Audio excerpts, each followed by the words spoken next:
السلام عليكم ورحمة الله وبركاته. الحمد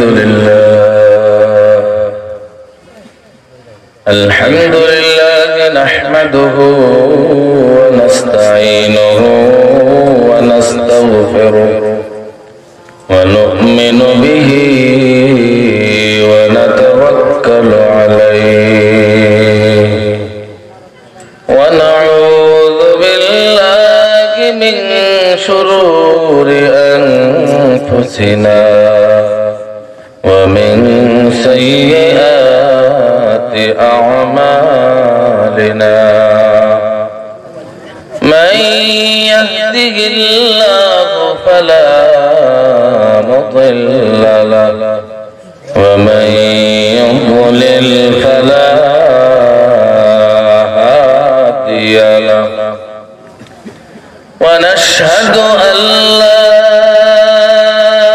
إله إلا الله وحده لا شريك له ونشهد أن سيدنا ومولانا محمدا عبده ورسوله أما بعد فأعوذ بالله من الشيطان الرجيم بسم الله الرحمن الرحيم يا أيها الذين آمنوا أوفوا بالعقود صدق الله العلي العظيم.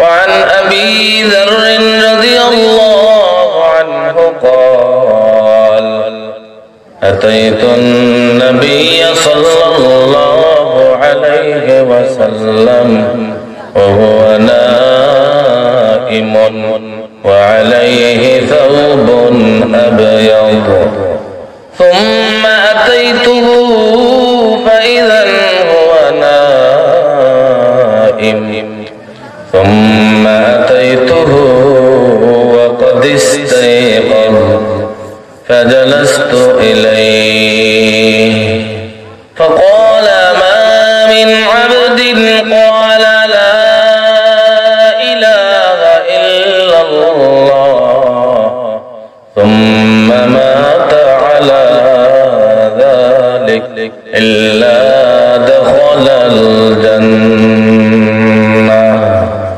أو كما قال عليه الصلاة والسلام. লম্বা খুতবা পড়ার সময় নেই, সকলে দুরূদ শরীফ পাঠ করি। সাল্লাল্লাহু আলা সাইয়্যিদিনা ওয়া মাওলানা মুহাম্মদ ওয়া আলা আলিহি ওয়া আসহাবিহি ওয়া সাল্লাম। সাল্লাল্লাহু আলা সাইয়্যিদিনা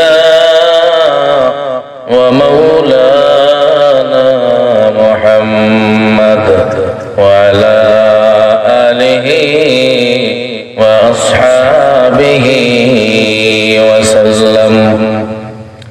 জামিয়া মাদানিয়া সাঈদিয়া পশ্চিম ভাগ কোচাই মোগলাবাজার সিলেটের উদ্যোগে আয়োজিত আজকের এই বার্ষিক ওয়াজ মাহফিলে উপস্থিত সম্মানিত শ্রদ্ধাভাজন সভাপতি সাহেব, দিগার সম্মানিত উলামায়ে কেরাম, এলাকার মুরব্বিয়ানে কেরাম, নওজওয়ান ভাইয়েরা, আমার পর্দার আড়ালের অতি সম্মানিত মা ও বোনেরা, রব্বুল আলামিন আজকের এই দিবস, এই রজনী পর্যন্ত আপনাকে আমাকে জীবিত রেখেছেন, সুস্থ রেখেছেন, মুক্ত রেখেছেন এবং যিকরুল্লাহর মাহফিলে এসে উপস্থিত হওয়ার তৌফিক দিয়েছেন। রব্বুল আলামিন যাদের কল্যাণ চান, মাইয়ুরিদিল্লাহু বিহি খায়রা ইউফাক্কিহু ফিদ্দীন। মুহাম্মাদুর রাসূলুল্লাহ সাল্লাল্লাহু আলাইহি ইরশাদ করেন, রব্বুল আলামিন তার যেই সমস্ত বান্দা এবং বান্দির ভালাই কামনা করেন, মঙ্গল চান, ইউফাক্কিহু ফিদ্দীন, তাদেরকে দ্বীনি বুঝ দান করেন, দ্বীনি সমঝ দান করেন। রব্বুল আলামিন আমাদের কল্যাণ চান, আমাদের ভালাই চান, কল্যাণ কামনা করেন, মঙ্গল কামনা করেন। এজন্যই আমাদেরকে এরকম এক যিকরুল্লাহর মাহফিলে এসে উপস্থিত হওয়ার তৌফিক দান করেছেন। খুশি না বেজার? খুশি হলে বলেন আলহামদুলিল্লাহ।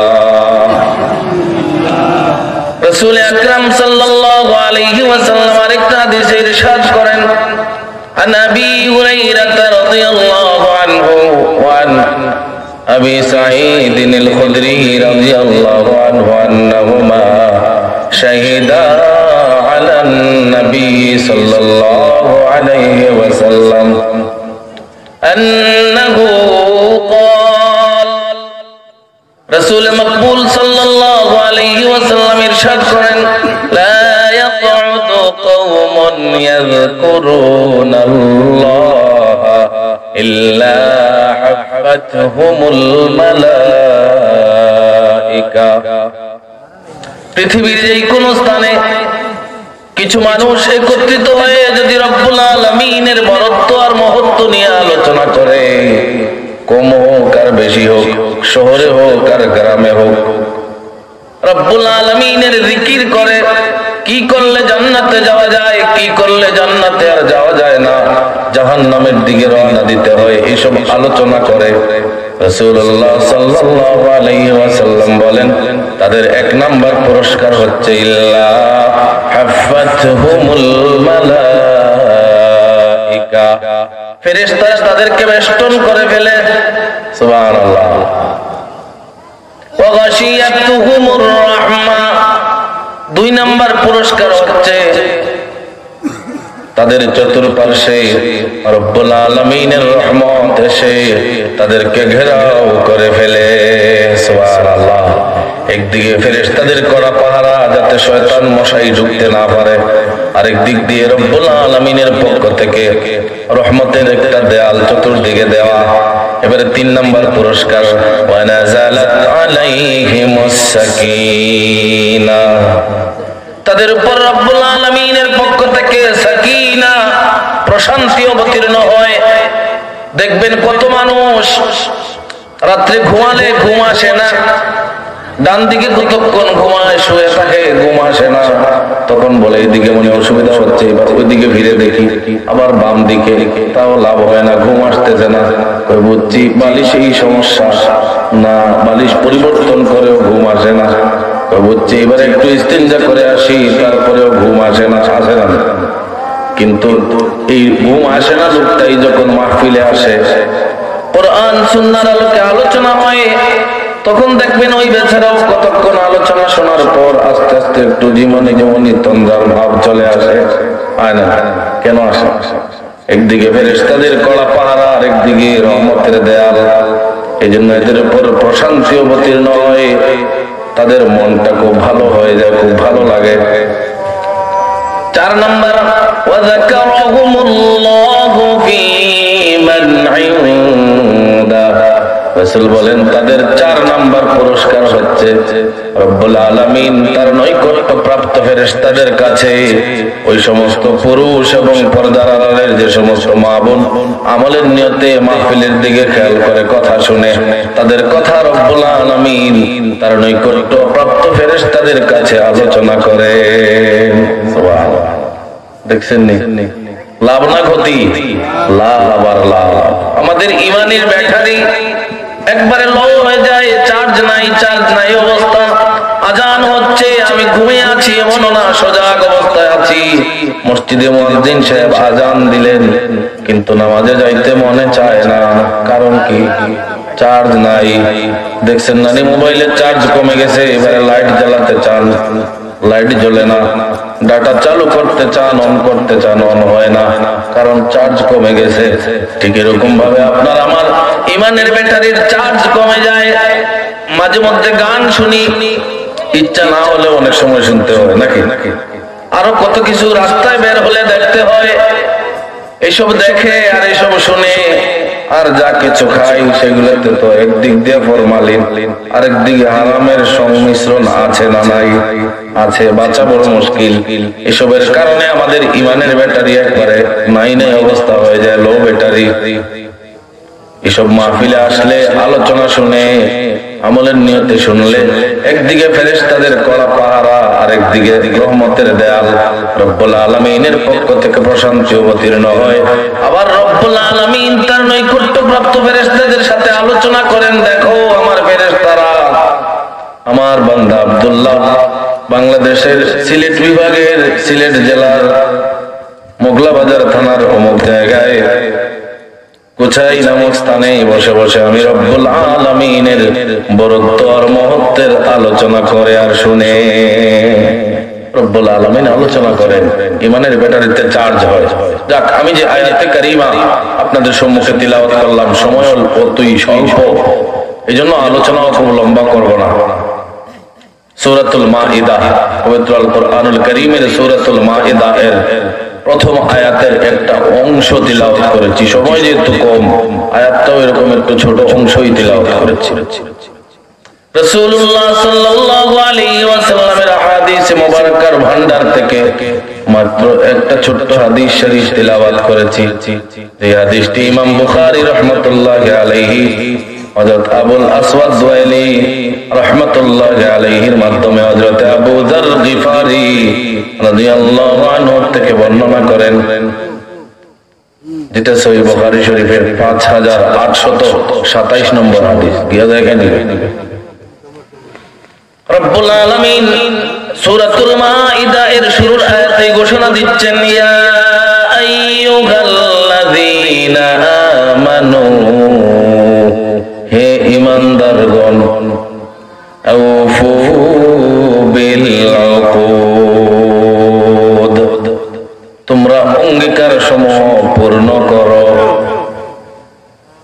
এই আয়াতে কারিমা যদিও ছোট্ট, ইয়া আইয়ুহাল্লাযীনা আমানু, এটুক তো কত জায়গায় তো আছে নাকি? এটা একটা বারংবার এসেছে এরকম একটা আয়াতের অংশ। এর অর্থ হে ঈমানদারগণ, এটা তো বাদ হয়, হে ঈমানদারগণ বলেই শেষ।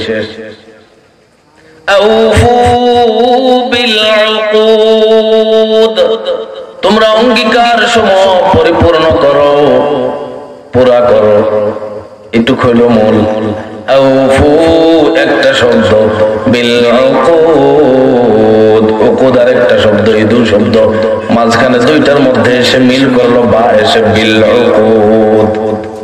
হে ঈমানদারগণ, তোমরা লা ইলাহা ইল্লাল্লাহ মুহাম্মাদুর রাসূলুল্লাহ এই কালেমা পাঠ করলা, এখানেই তোমাদের দায়িত্ব শেষ না, এই মাত্র শুরু। কালেমা পড়লেই কি দায়িত্ব শেষ? নামাজ, রোজা, হজ, যাকাত, কোরআন, সুন্নাহ আর এগুলার প্রয়োজন নাই, শুধু কালেমা পড়লেই হয়ে যাবে এমন নেই না। এই কালেমা পড়ার মাধ্যমে এই মাত্র একজন মুমিনের ঈমানদারির কাজকর্ম শুরু হলো। যার ঈমান নাই, তার নামাজও নাই, তার রোজা নাই, হজ নাই, যাকাত নাই, মা বাবার হক আদায় করা, স্ত্রীর হক স্বামী আদায় করা, আর স্বামীর হক স্ত্রী আদায় করা, যদি কেউ ঈমান না নেয় তাহলে সুন্নাত অনুযায়ী, শরীয়ত অনুযায়ী তার কোনো দায়িত্ব নাই, যেমনে মন চায় এমনি জীবন পরিচালনা করতে থাকুক। কিন্তু যখন ঈমান আনলো, যদি সত্যিকার অর্থে ঈমান এনে থাকে, লা ইলাহা ইল্লাল্লাহু মুহাম্মাদুর রাসূলুল্লাহ, এই কালেমা যদি কেউ সত্যিকার অর্থে পড়ে থাকে, এটার হাকিকত বুঝে শুনে পড়ে থাকে, তাহলে এবার তার দায়িত্ব শুরু না শেষ? আপনারা কি মনে করেন? শুরু। সহজেই বুঝতে পারবেন। একটা উদাহরণ দিই ছোট। আপনারা এখানে যারা আছেন, অনেকেই তো আছেন বিয়ে করে ফেলছেন, আছেন না? একটু হাত উঠাবেন না কষ্ট করে, বেয়াদবি মনে না করলে একটু কষ্ট করে হাত উঠাই। আয় আল্লাহ নেক সন্তান দান করো, নামাই ফেলে। আয় আল্লাহ যে ভাইগুলো হাত উঠালেন বিয়ে করে ফেলেছেন, স্বামী স্ত্রীর মধ্যে ভালোবাসা মহব্বত সৃষ্টি করে দাও। আয় আল্লাহ নেক সন্তান দান করো, যাদের সন্তান আছেন তাদেরকে নেক বানাইয়া দেন। আপনার কাছে, আপনাদের কাছে আমার প্রশ্ন, আপনারা বিয়ে করার সময় নিশ্চয় বলেছিলেন কাবিল তোহা, বলছিলেন না? হয়তো আরবিতে কেউ বলেন নাই, বাংলায় বলেছেন আমি কবুল করলাম অমুকের মেয়ে, অমুক বেগম, অমুক আক্তার খানম, ওনাকে আমি স্ত্রী হিসাবে কবুল করলাম। এতটুকুই তো বলেছিলেন নাকি এতটুকু বলেছিলেন যে আমি ওনাকে স্ত্রী হিসাবে কবুল করলাম, ওনার মাকে শাশুড়ি হিসাবে কবুল করলাম, ওনার বাবাকে শ্বশুর হিসাবে কবুল করলাম, ওনার ছোট ভাই বোন গুলোকে শালা শালী হিসাবে কবুল করলাম, এরকম বিরাট আকারে বক্তব্য দিছিলেন নাকি? সত্য কাবিল তোহা, কবুল করলাম, এই তো শেষ।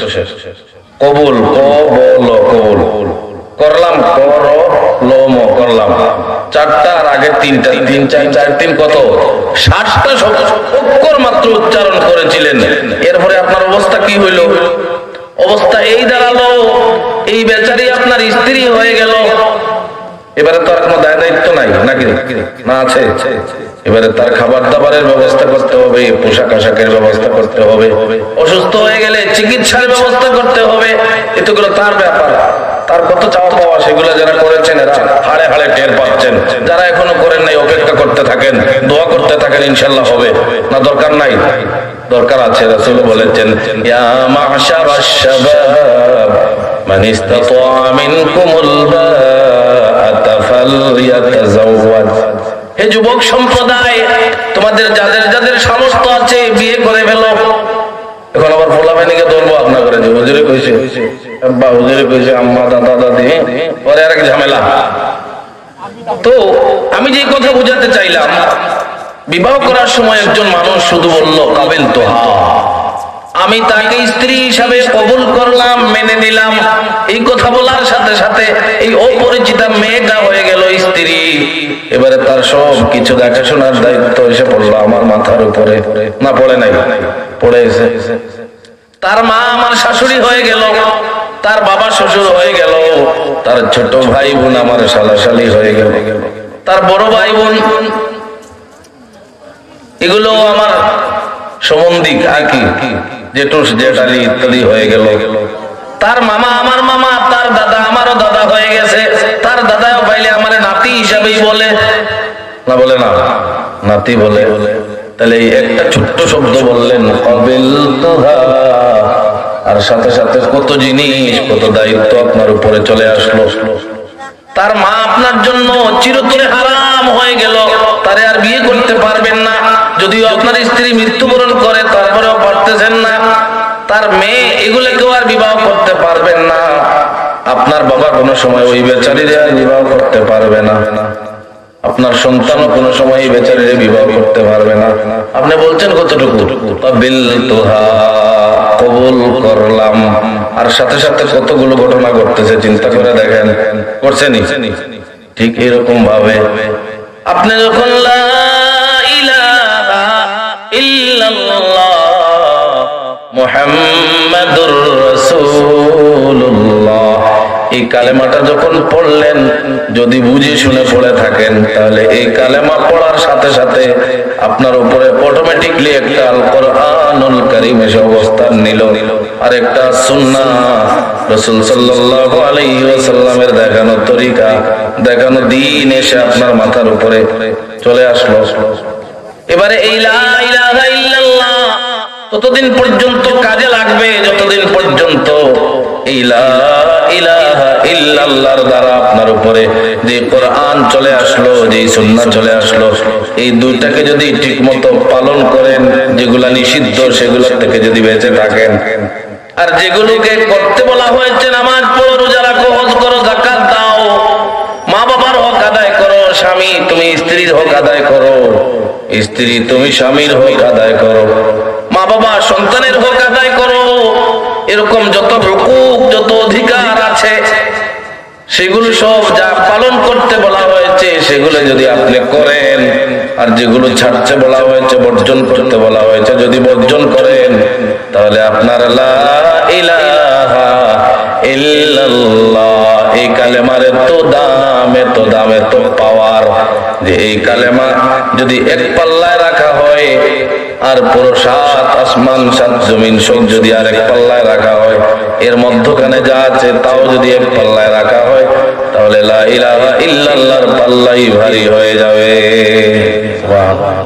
কখন আপনি কাবিল তুহা বললেন, এবারে তারে আপনার বাড়িতেও আনেন না, ওই বেচারির খাবার দাবার, কাপড়, পোশাক আশাক ইত্যাদিরও ব্যবস্থা করেন না,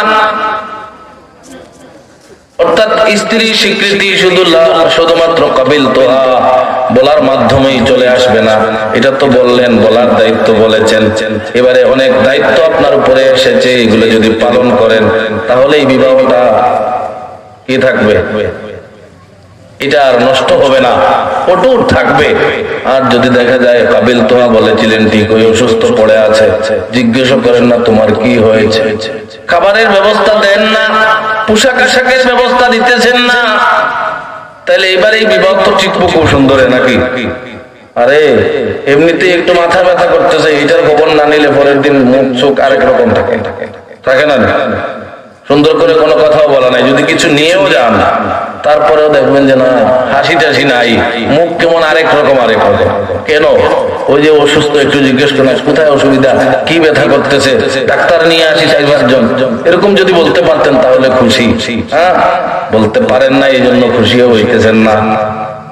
তাহলে বোঝা গেল এই লা ইলাহা ইল্লাল্লাহ পড়েই বসে থাকলাম, আর কোন আমল নাই, নামাজও পড়ি না, রোজাও রাখি না, হজ নাই, যাকাত নাই, মা বাবার হক আদায় করি না, এরকম পড়ে থাকলাম, তাহলে যেরকম স্ত্রীর হক আদায় না করলে বিবাহ আর অটুট থাকে না, ঠিক এরকম ভাবে লা ইলাহা ইল্লাল্লাহ কালেমা পড়লেন কিন্তু কালেমার চাহিদা অনুযায়ী আমল করেন না, তাহলে আপনার লা ইলাহা ইল্লাল্লাহ আর টিকবে না। এই জন্য রব্বুল আলামিন বলেন, ইয়া আইয়ুহাল্লাযীনা আমানু আউফু বিল উকুদ, হে ঈমানদারগণ, ঈমান এনেছো, ভালো করেছো, এবারে তোমাদের দায়িত্ব হলো সব অঙ্গীকার গুলো পূরণ করে নাও। অঙ্গীকার কি? মুফাসসিরিনে কেরাম তাফসীরের কিতাবে লেখেন, এই অঙ্গীকার যদি কেউ দেখতে যায় তাহলে এটা নিয়ে যদি কেউ বই লিখতে চায়, লেখালেখি শুরু করে, বড় বড় অনেকগুলো কিতাব হয়ে যাবে, এমন একটা বিষয়। বড় সংক্ষেপে রব্বুল আলামিন বললেন, আউফু বিল উকুদ, তোমরা অঙ্গীকার সমূহ পূর্ণ করো। মুফাসসিরিনে কেরাম একটু সংক্ষেপ করে বলতেছেন যে 3 ধরনের অঙ্গীকার রয়েছে। এক একজন মানুষের উপর কয় ধরনের অঙ্গীকার? 3 ধরনের অঙ্গীকার রয়েছে।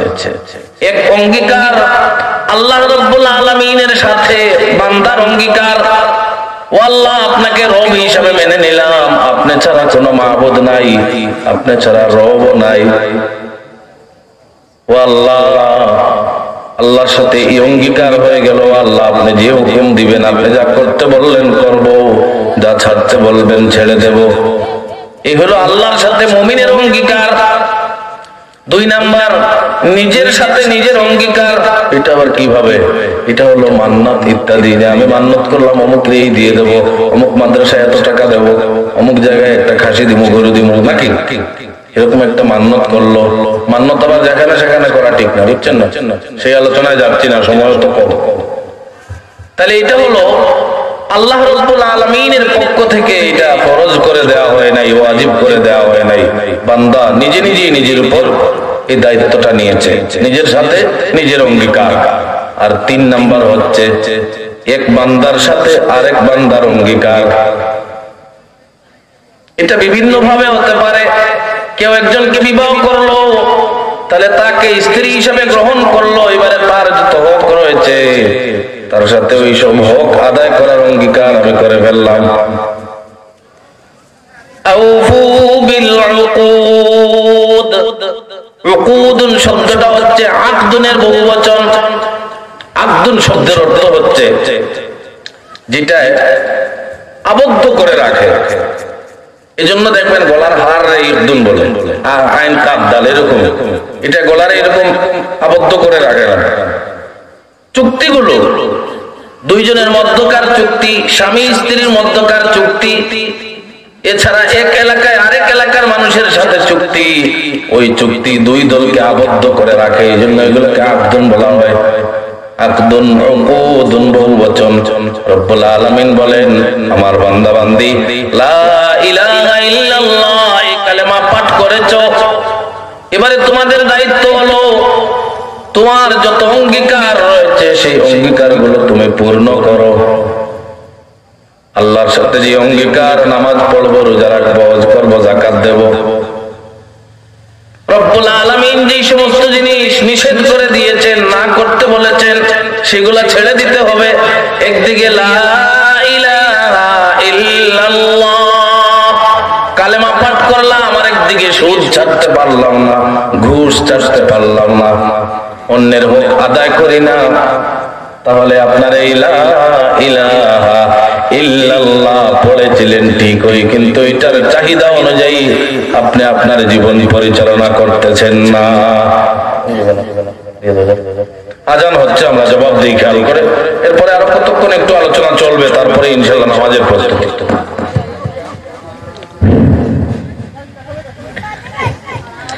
আল্লাহু আকবার,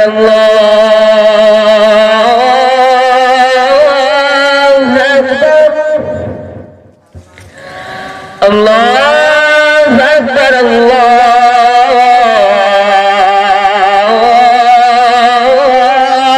আকবার। আশহাদু আল্লা ইলাহা ইল্লাল্লাহ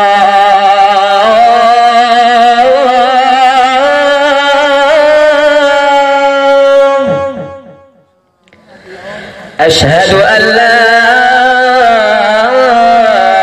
إله إلا الله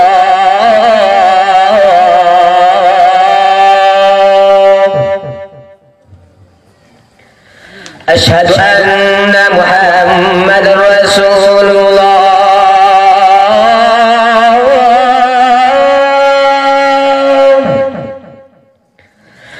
أشهد أن محمد رسول الله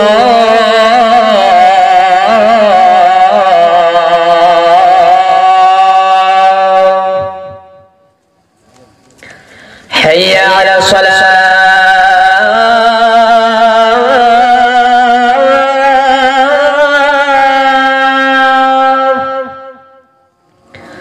حي على الصلاة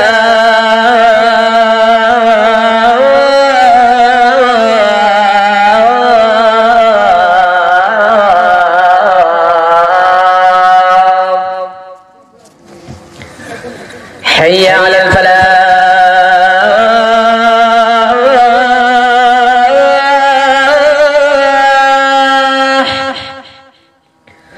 حي على الفلاح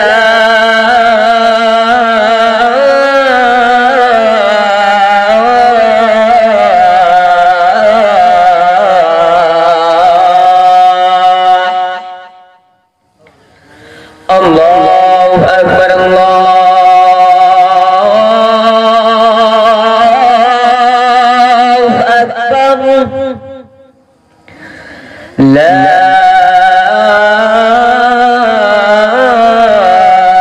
إله إلا الله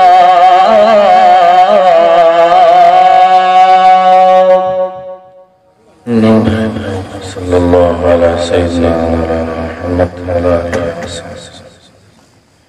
اللهم رب هذه الدعوة التامة والصلاة القائمة على محمد الفضيلة وابعثه مقاما محمودا الذي وعدته إنك لا تخلف الميعاد. الحمد لله. আমরা আলোচনা করছিলাম সূরাতুল মাইদা এর প্রথম আয়াতের প্রথম অংশ নিয়ে, যেখানে রব্বুল আলামিন বলেছিলেন, ইয়া আইয়ুহাল্লাযীনা আমানু আউফু বিল উকুদ, হে ঈমানদারগণ তোমরা লা ইলাহা ইল্লাল্লাহ মুহাম্মাদুর রাসূলুল্লাহ এই কালেমা পড়ার মাধ্যমে মুসলমান হয়ে গেলে মুমিন হয়ে গেলা। এই মুমিন হওয়ার পরেই তোমাদের দায়িত্ব শেষ না, এই মাত্র শুরু। সুতরাং আউফু বিল উকুদ, তোমরা অঙ্গীকার সমূহ পূর্ণ করো। আজ আমাদের সমাজে কে কতটুকু অঙ্গীকার পূরণ করতে পারছি খেয়াল করে দেখেন। দেখবেন ভাই ভাই মিল নাই, বাবা সন্তান মিল নাই, মা সন্তান মিল নাই, বিশেষ করে স্বামী আর স্ত্রী মিল নাই। স্বামী আরেক দিকে, স্ত্রী আরেক দিকে রওনা। স্বামী একজনের কাছে ফোন দে, কথা বলে, স্ত্রী গো তুমি একা একা ফোন দিতে, আমি পারি না।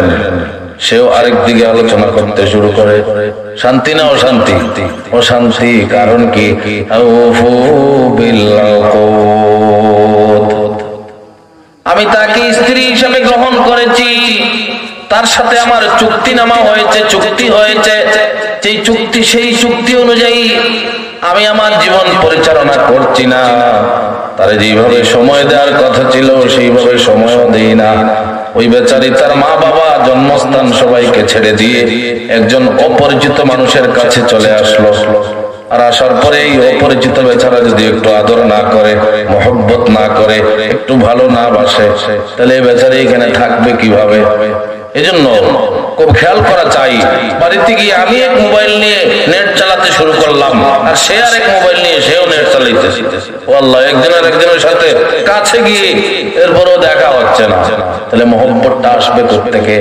এজন্য তার সে যে জিনিস পছন্দ করে এরকম কিছু জিনিস মাঝে মধ্যে একটু নিয়ে যাওয়া। খুব দামি নেওয়ার দরকার নাই, সামর্থ্য অনুযায়ী যার যার নিলাম। আর ঘরে গিয়ে আসসালামু আলাইকুম ওয়া রাহমাতুল্লাহ এরকম সালাম করা, এটা নবীর সুন্নাত, এটা হুজুরদের সুন্নাত না। পারবো তো ইনশাআল্লাহ সালাম দিতে, সালাম দেয়া চাই। অসুস্থ হলে খোঁজ খবর নেওয়া চাই, তাছাড়া সময়ও দেয়া চাই। খুব বড় ব্যবসায়ী হইলাম, একটু সময় দেই না, তাহলে সে আর একজন খুঁজে বের করে ফেলবে যে তারে সময় দিব। তা আমার কারণেই তো সে আর একজন খুঁজে বের করতেছে। এজন্য সময় দেয়া চাই, বিশেষ করে মা বাবার সময়, মা বাবাকে বেশি বেশি সময় দেয়া চাই। কারণ মা বাবাকে কেউ যদি সময় না দেয়, মা বাবার অবাধ্য হয়ে যায়, তাহলে ওই বেচারার জন্য জান্নাত হারাম হয়ে যায়। নাউযুবিল্লাহ। রাসূলুল্লাহ সাল্লাল্লাহু আলাইহি ওয়াসাল্লাম ইরশাদ করেন, সালাসাতুন ক্বাদ হারামাল্লাহু আলাইহিমুল জান্নাহ। তিনজন এমন কপাল পোড়া মানুষ আছেন, তিন দল মানুষ যাদের উপর জান্নাত হারাম হয়ে আছে। নাউযুবিল্লাহ বলতেন না? এক নাম্বার মুদমিনুল খামরি, যারা নিয়মিত মদ পান করে, মদ না হলে ভালোই লাগে না। দুই নাম্বার ওয়াল মাতা পিতার অবাধ্য সন্তান। যত নামাজ, যত রোজা, যত বড় মুহাদ্দিস আর মুফাসসির হোক না কেন, মা বাবার যদি অবাধ্য হয়ে যায়, রাসূল বলেন তার জন্য জান্নাত হারাম হয়ে গেছে। তিন নাম্বার ওয়াদায়ুসুল্লাযী ইউকিরু ফি আহলিহিল খাবাস, ওই দায়ুস বেচারা, যেই বেচারা তার পরিবারে গুনাহের কাজ চলে আর সেও রাজি, খুশি। আমার বউ খুব স্মার্ট, সারাদিন বোরকা পরি থাকে না, আল্লাহ দিলে আপনার দোয়ায়। বাবারে, মেয়ের কথা বলে আমার মেয়ে খুব স্মার্ট, একদিন দেখা মানে ইমাম সাহেব হুজুর দেখবে না, বাহ, উনি খুব খুশি। মেয়ে যে বেপর্দা থাকে, অনইসলামিক চলাফেরা করে, নামাজ পড়ে না, রোজা রাখে না, বেপর্দা, সে খুশি। রাসূল বলেন ঠিক আছে, তুমি খুশি হতে পারো, কিন্তু মনে রেখো তোমার জন্য রব্বুল আলামিন জান্নাত হারাম করে দিয়েছে। আউযুবিল্লাহ। খেয়াল রাখার দরকার আছেনি? রব্বুল আলামিন খেয়াল রাখার তৌফিক দান করুন, সুদ ঘুষ মদ ইত্যাদি থেকে দূরে থাকার তৌফিক দান করুন, মা বাবার বেশি বেশি খেদমত করার তৌফিক দান করুন। আর স্ত্রী সহ আমার অধীনে যারা আছেন, তারা কি ইসলামী জীবন যাপন করছে নাকি অনইসলামিক, জান্নাতি না জাহান্নামী, খেয়াল করে করে জীবন পরিচালনা করার তৌফিক রব্বুল আলামিন আমাদেরকে দান করুন। আমিন ইয়া রাব্বাল আলামিন। ওয়া আখিরু দাওয়ানা আনিল হামদুলিল্লাহি রাব্বিল আলামিন। নামাজের প্রস্তুতি নেই, 7:30টায় নামাজ হবে, নামাজের প্রস্তুতি নেই। আলহামদুলিল্লাহ।